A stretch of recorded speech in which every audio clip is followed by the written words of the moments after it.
Hello and welcome to SCRS Talks provided by the Society for Clinical Research Sites.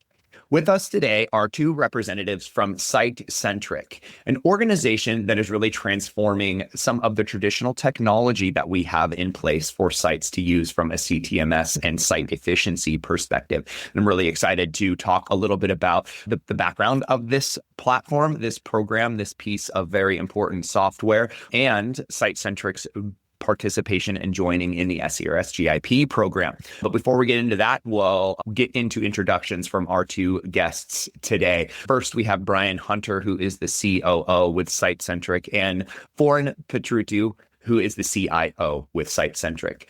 Brian, why don't you start us off letting us know a little bit more about you? Thank you, Jimmy. Nice to be chatting with you today. Always good to connect. Yeah, so my background started at CNS Healthcare. I'm still with CNS, as Florin and I both are. 20 plus years ago, actually, coming up in August, it'll be 21 years. I started on the clinical side. I was a study coordinator. I was a site director. I did patient recruitment, business development, basically almost everything having to do with site operations. I'm still heavily involved with site operations for our clinical trial sites to this day, actually. Great, thanks, Brian. How about you, Florin?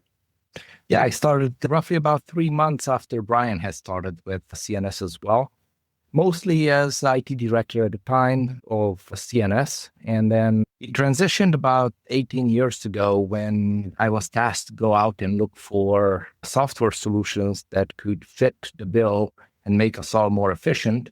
Given the state of the market at the time, couldn't really find anything. So we started developing what became today Site Centric. So over the past decade and a half, it's been an internal system. And then technology gets a little long in the tooth, and there's only so many layers of band-aids that you can put on a piece of technology.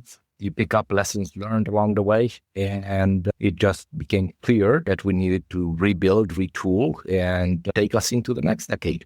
So that's how Site Centric came about, and we rebuilt it, and now it's available for the market at large. We didn't set out to build a platform like Florin said. We were really just trying to get our jobs done at our sites.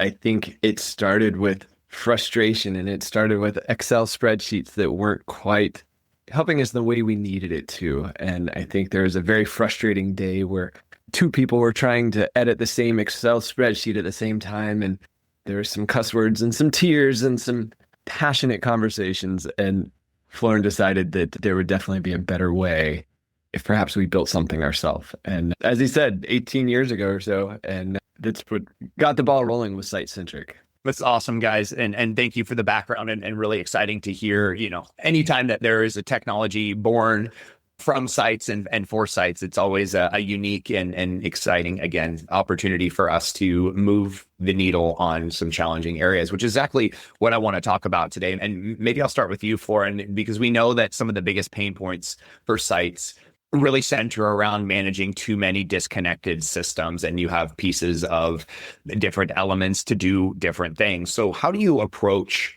building a platform that covers everything from startup to enrollment and to billing and reporting? And how does that then affect the day-to-day for a research site? So when we talk about disconnected systems, everybody talks about, maybe we can do single sign-on. But really, if you really think about it, that just scratches the surface, right? Yeah, sure, we don't have to, we can step away from the top right drawer problem where we keep our usernames and passwords for every single, system that we need to access.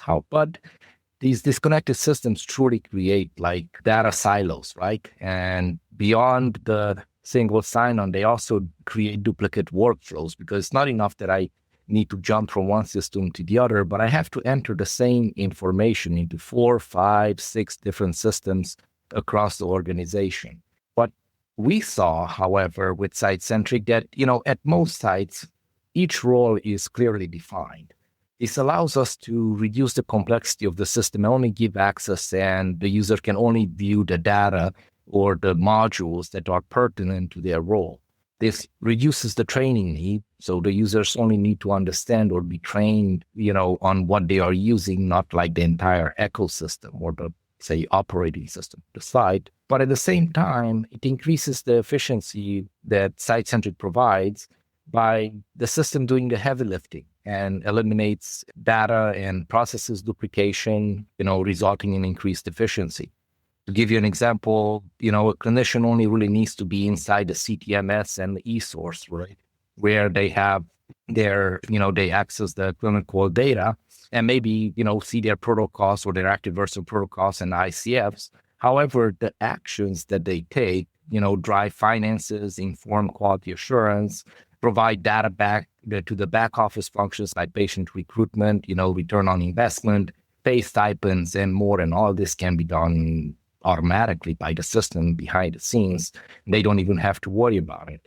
Another example would be a centralized industry context, kind of like an old-fashioned Rolodex, but digital, where every interaction with a CRA or medical monitor, regardless who does it within the site, is captured and shared with, and everybody knows what was talked about, promised, and when and who needs to be, following up with that contact next. Additionally, at a click away, you can see real-time performance and status of the trial. So that way, the most up-to-date information is presented to the sponsor of the CRO, showing that you have ownership of that project. It's an interesting point, Florin, because I like the approach to that perspective. You create a system that does everything, but you also address the challenge where not everybody needs to be in everything, but having a system that allows the connections and the workflows to happen appropriately for the appropriate individuals assigned to that, I think is an important distinction,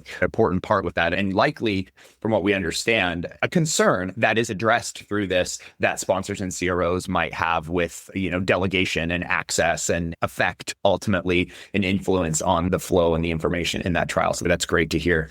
So Brian, I want to shift over to you now and talk a little bit about the building of the platform and the experience that you bring. I know you, as well as many others, both of you really bring decades of hands-on experience at the site. And that really influenced and showed up in how Site Centric was built and how it continues to iterate. So how does having that operations experience involved in the development process change how you approach and what you ultimately build?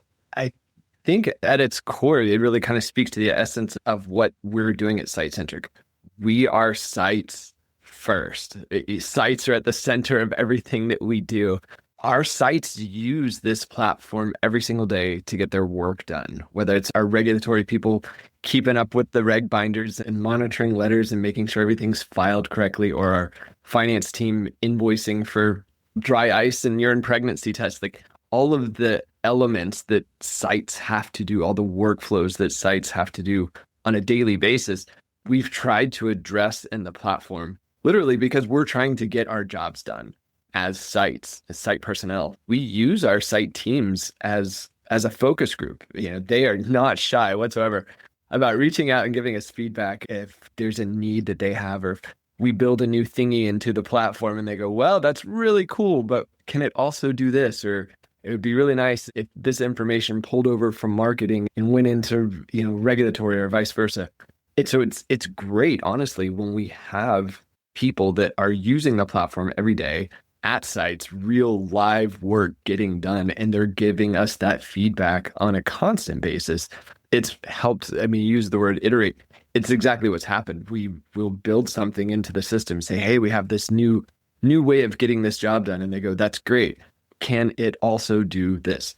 And we've used that to kind of keep the process. It's a feedback loop, right? So like the process is helping the platform continue to grow and evolve. And personally, I've had to come to terms with that we're never going to be done with Site Centric. We're never going to stick a fork in it and say, well, that was fun. The platform is built, done. Because the demands of sites continue to evolve, and our platform, I think, is hopefully going to continue to evolve to meet the needs of our sites and our customers now. Right. It's something we talk about with other technology and advice, and I guess advice is the nice way to put it, but pressure that we put on sponsors and CROs and how they should approach, and service providers, of course, other service providers, most importantly, and how they should approach product development. And, we get into this mode of wanting to please the customer. But in this case, the customer is the research site, but in some cases it's not. But ultimately the site ends up being the user. And again, in this case, the site is the customer and the user, the valued perspective of your customers in the ongoing influence in the development of that platform, which I think is part of the ethos of the way Site Centric works, but also likely part of its ongoing success going forward. Yeah, and it's been a lot of fun too. So as it's evolved and we've brought more sites in that are using Site Centric, and CNS Healthcare is basically brick and mortar sites. We've been doing this for 30 years now. We have our ways of working. But now that we're talking to new customers and new users of Site Centric, they operate differently. They have slightly different demands or slightly different ways of working. And so it's really kind of helped bring some fresh perspective into the workflows that are in the system. And for me personally, it's fun because I'm getting to talk to other sites and talk to other people. And that exchange of ideas back and forth is part of what keeps this exciting for me. I'm gonna say this, that I'm semi-allergic to the term customer or client here because I truly see all of our sites using Site Centric as partners. And it's been, piggybacking on what Brian said, it's been an eye-opening experience of the different ways of doing things. And maybe somebody has a better way of doing things and something. And then, of course, we can build that into Site Centric and then bring that efficiency improvement to all of our partners. And everybody benefits from that as a collective. It's a great perspective. And I think, again, part of what probably drives the ethos of and the mission of what Site Centric is here to do, it sounds like, which is really exciting. Florin, I want to stick with you here on this. And we learned that Site Centric has recently partnered with Cardea Health in bringing AI-powered patient screening right into the workflows of the sites. And this is obviously a hot topic and something that's very important to the future of research and how we execute clinical trials. So from a technical perspective, maybe talk a little bit about your approach for integrating new technology like this in a way that actually helps sites and how you've made sure that it did that rather than adding additional layers of complexity. There are a lot of great companies out there that bring revolutionary improvements or potential improvements with AI or with other tools that research partners could use. But at the same time, that's yet another system.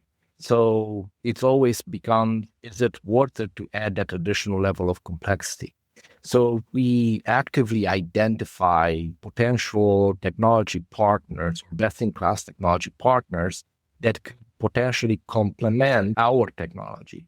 So while we built a lot of native modules and workflows to help sites eliminate the data silos and make processes more efficient, right, could bring additional value to our own workflows and enhance them. So bringing and integrating these best-in-class tools into Site-Centric Marketplace not only gives access to these tools from like a familiar interface, you don't have to use, a bunch of training time. It enhances our existing workflows and further reduces, duplication of efforts and making the overall system more productive and bringing more value out of it. And I know you mentioned Cardea, but, Cardea is not the only one such integration. We are in the final stages and already been announced, so I can say this. Samara's agentic AI is brought in. Patient Negative 1 will be launched for eSource in the next 2 weeks. Actually in the next week now. And a lot of other tools that I cannot mention just yet are being, built in to further enhance. And this is not like one of those things that our partners have to use all of these technologies. They can pick and choose, what they want to use, kind of like pick your own adventure, whatever works better for you in there. It's really exciting, Florin. And what I really heard from that was building things that are intentionally designed with the sites in mind, as we've really themed this discussion around and focusing on how we can add to take away, right? How you add something to a platform or build something in there that takes away some sort of operational burden or simplifies a process. And that focus, again, is, I hate to say it, but it's great for you guys, but it's unique to our industry and not always the focus that we have. Sometimes when we seem to add something, it helps one party, but tends to add burden with others. And it speaks volumes to the focus that your organization has,